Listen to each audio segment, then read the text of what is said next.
Hello, welcome to Bob's Dungeon. My name is Bob, I'll be your host.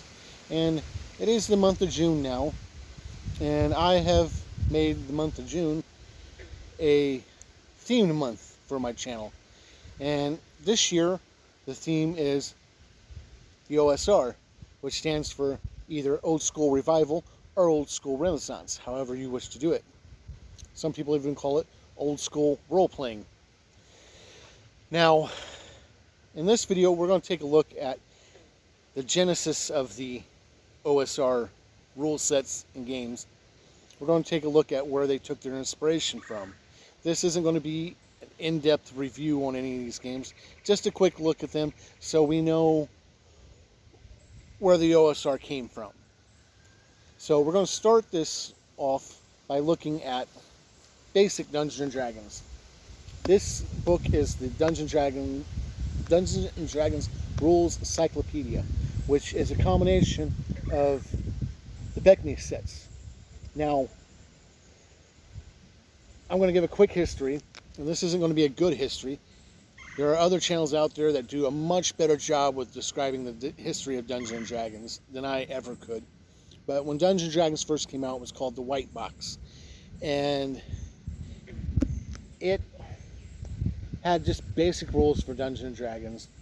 And they complicated them and made them bigger when they came out with Advanced Dungeons & Dragons. At the same time, they came out with a box set called Basic Dungeons & Dragons, which took your characters from levels 1 to 3 to give you a taste of Dungeons & Dragons, get you started. And then they made it even bigger by coming out with an expert rules for Basic.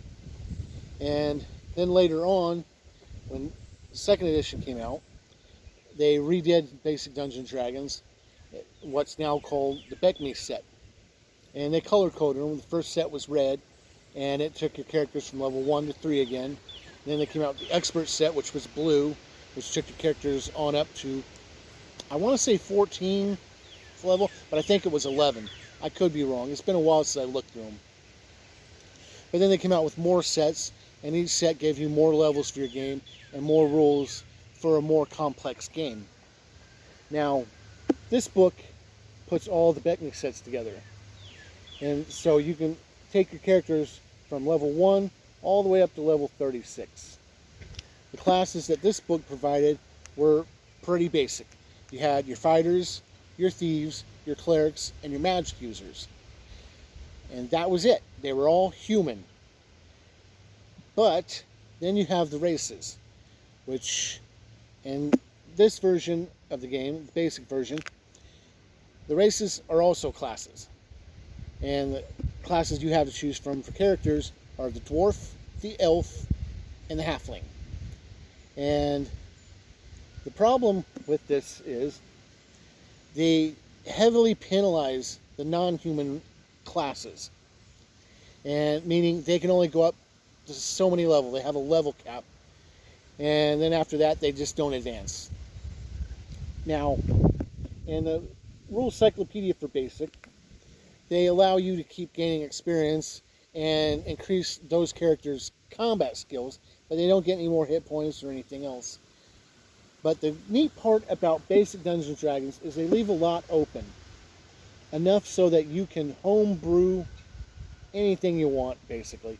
So what I normally do is I get rid of the cap on the racial classes and let them advance like the others. And it's very easy to do. Now, this book in particular, some people say it's kind of hard to understand because of the way it's written, but if you have any experience with role-playing games, this book is not a problem for you.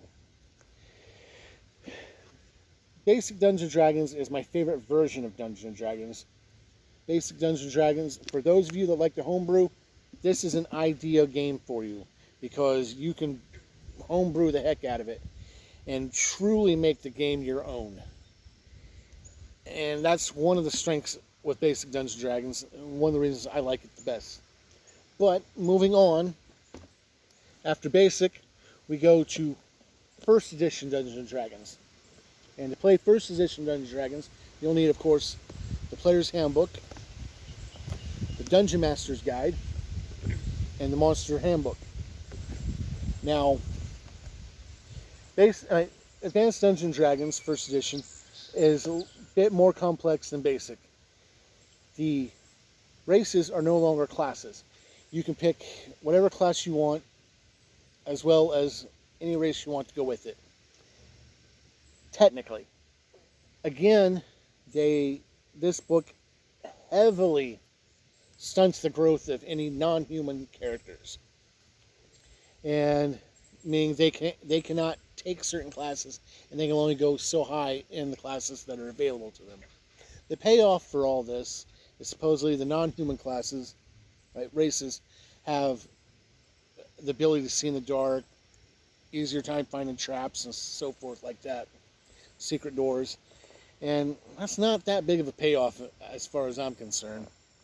So once again, I usually homebrew it and allow them to do whatever. But Advanced Dungeons & Dragons gives you a lot more rules, a lot more complexity to the game. So if you like that kind of thing, First Edition Advanced Dungeons & Dragons is something you should look into. Now, word of caution, this game came out in a totally different time. So there are rules in here for making female characters weaker than male characters. I have never used that, and I find that kind of dumb.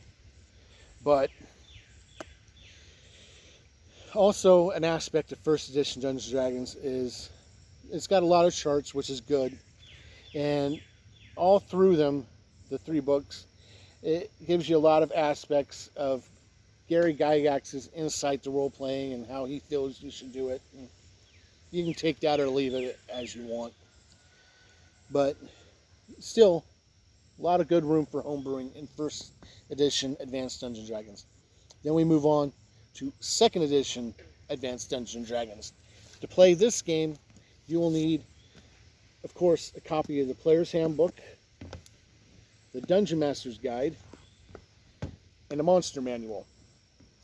Now,